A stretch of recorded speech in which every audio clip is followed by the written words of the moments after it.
Hi folks, Vipin here. Today's topic would be about government companies. This is a topic which is important for the first PU students.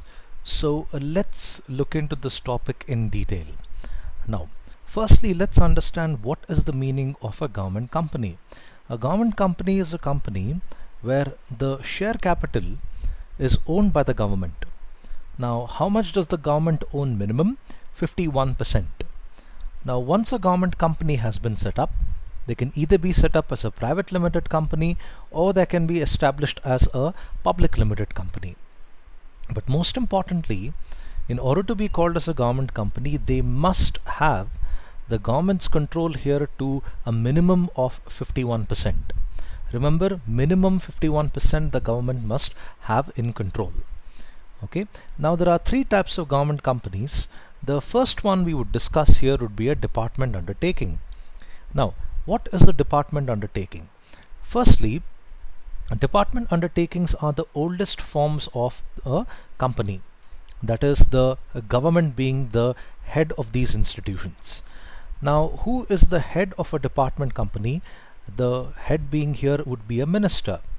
Okay. Now, all department companies are funded by a budget.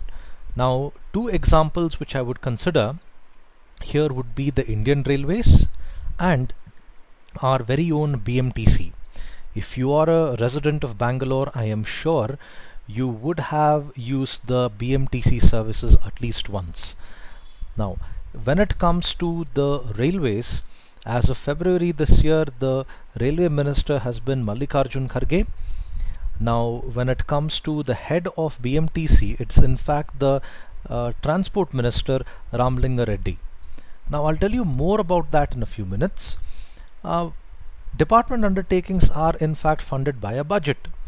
Now, it's very clear that for railways, there happens to be a special budget altogether. They call it as the railway budget itself. So, a department undertaking like the railways is in fact having a separate budget altogether. And then employees are called government employees. Now, why are they called government employees? Because the salaries happen to be paid by the government. Now, what do I mean by salaries being paid by the government? When you have a budget being put in place, the budget is what estimates how much salary is to be given to each employee in the government. Now, because of that, they are called as a government employee. Okay. Now, if I were to refer to some government colleges, the people in my profession who happen to be working in a government college, there's a separate budget in India for education itself.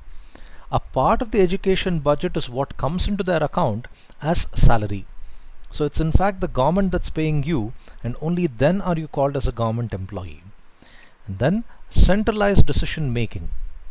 Now, when you have a minister who is looking after this organization, the minister is the sole person who is in fact taking the decisions when it comes to any matter. Now, I'll give you more examples of that in some time. Revenue is retained by the government.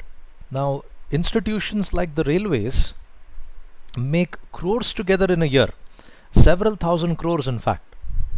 So all this money is in fact retained by the government in the form of their revenue. It's one of the biggest sources of revenue for the government when they run the Indian Railways. Other sources of revenue is also the post office department, the sale of stamps, the courier service that they have, all that happens to be a part of their revenue sources. So all the revenue that is made there is retained by the government. It goes into the government treasury, you could say. So let's look at department undertakings in a little bit more detail. Now, as I mentioned, I've considered the example of BMTC here. The first point that I made is a minister is in fact heading a department undertaking.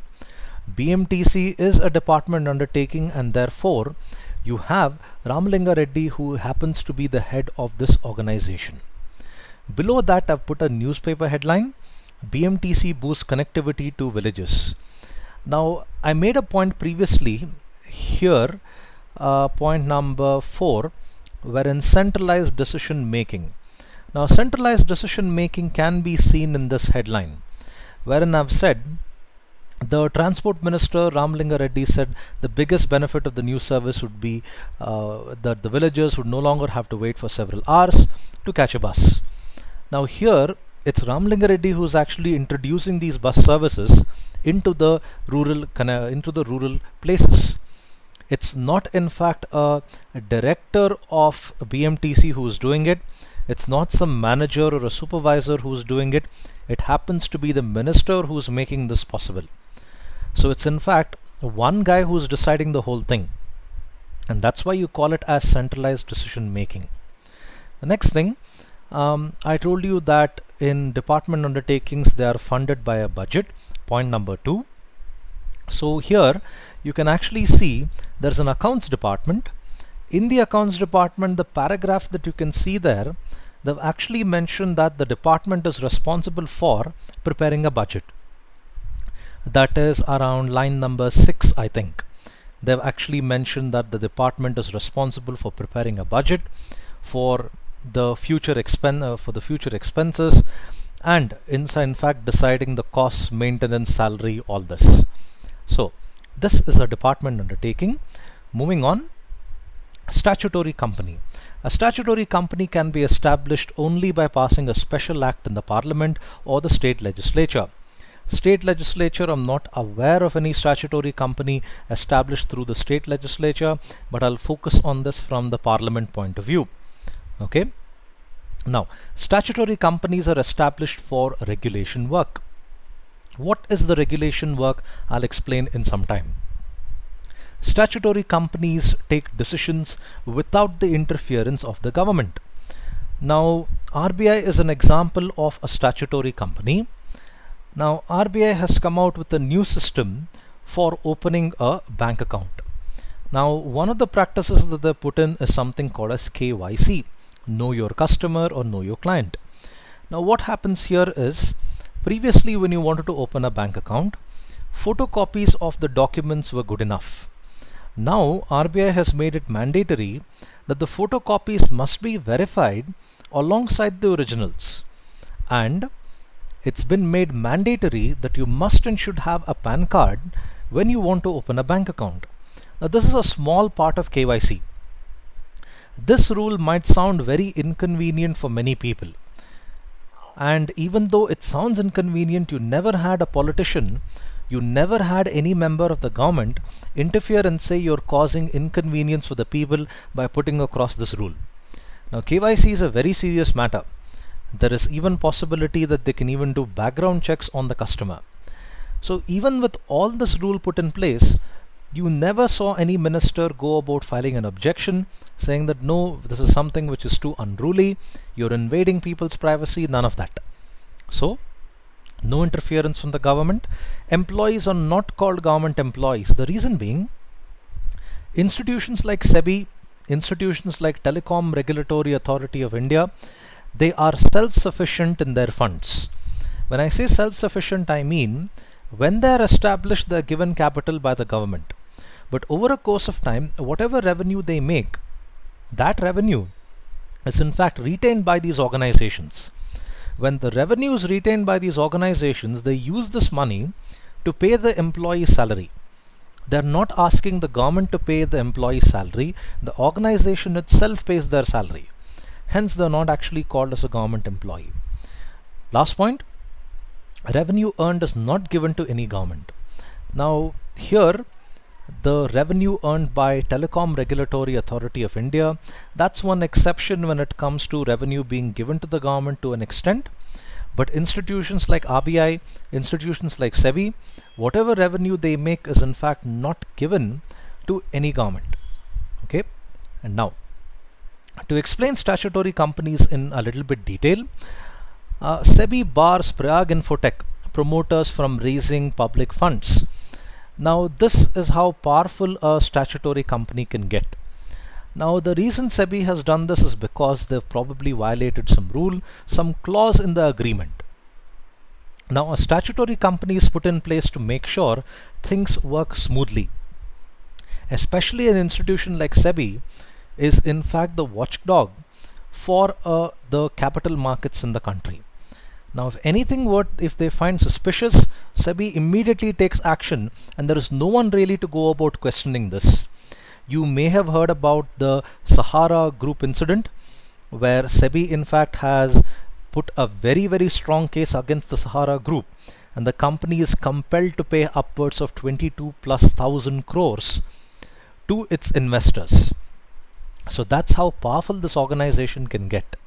One more news when it comes to SEBI: 1,389 defaulters have not paid 136 crores as penalty. Now these could be companies. SEBI puts across penalties every other day in case they find any documentation incorrect, any error in filing documents. All that is something which SEBI takes very seriously. I had made another video about how Unilever did not file a document, just a 3-page document, and because they did not file that, SEBI put a 50 lakh penalty for not filing that document. So this is how serious and how strict statutory companies work in this country, and they're in fact responsible for making the industries run smoothly. One of the reasons why the banking sector in India was able to live through the 2008 recession and you never saw a single bank in India collapse, my credit for that would be in fact for RBI. I in fact thank RBI for making the financial system of this country, the banking system of this country, in fact so stable.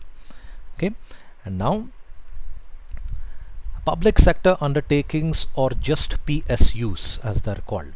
In a PSU, 51% shares are held by the government. Now, unlike in the previous cases, statutory and department,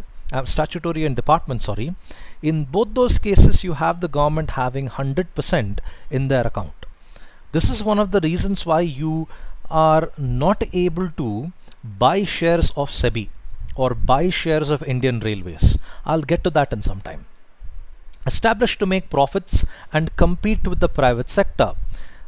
State Bank of India, for example, although is a government bank, will not provide interest rates at a rate which is lower than what the other banks are offering. These banks are not set up to provide a service to the people, a service as in a benefit to people to reduce their burden. That's not what they're there for. They will offer the rate of interest as much as what any other bank in the private sector would offer. In fact, SBI is one of the most profitable banks in the country. So they are in fact established to make profit. Shares of PSUs can be bought by the public. Like I said, I cannot buy shares of BMTC. I cannot buy shares of the Indian Railways. I however have shares of SBI, and I also think I have shares of Bank of Baroda, which also happens to be a PSU in fact. Directors are elected by the shareholders. Now in the previous two cases, RBI and in the case of department undertakings, the government goes about appointing the directors. RBI, a statutory company, in those cases a government appoints them. In this case, the shareholders meetings are held, and I, being a shareholder of SBI, I could attend these meetings and I could go about appointing a new director whenever the time comes. Revenue is retained by the PSU. Now in case of the last quarter of State Bank of India, they earned around 3,300 something crores. Now all this revenue is in fact retained by SBI. They will not pay any part of their revenue to the government. These companies pay taxes, but they don't give a part of their revenue away to the government as a benefit for them. One good advantage a PSU has is, in case these PSUs were to go down, say they get into a financial crisis, the government immediately goes about providing them financial assistance. That's not really possible in the private sector. And now, some more points to explain about public sector undertakings. You have the SBI chairman, Arundhati Bhattacharya. Now this lady has been in fact appointed by shareholders. People like me who have shares, we appointed her. State Bank of India's net profit falls to about 34%. Now there again, this company is in fact intending to make profits. They will go about providing their services at a cost, and we are the people who are supposed to bear that cost. Just because it's the government doesn't mean I can get an education loan from them at 0% rate of interest. They will still charge me a good rate of interest. One more, like I said, you can buy shares of a PSU. I mentioned that in the previous point number 3, shares of PSUs can be bought by the public. Here you can see you actually get stock tips of what company shares you can buy. If you're an investor, you get this regularly. Now, this is one thing which I found on a website: buy SBI at 1947 rupees 1947. Now, this is something that's possible only because SBI is a PSU. Now, I will not get stock tips of buying shares of RBI or buying shares of SEBI or BMTC. Those shares cannot be bought by the public. So this is in fact the information when it comes to public sector companies or government companies, as you would call them. I hope you found this video informative. Thank you for your time. Have a nice day. Bye.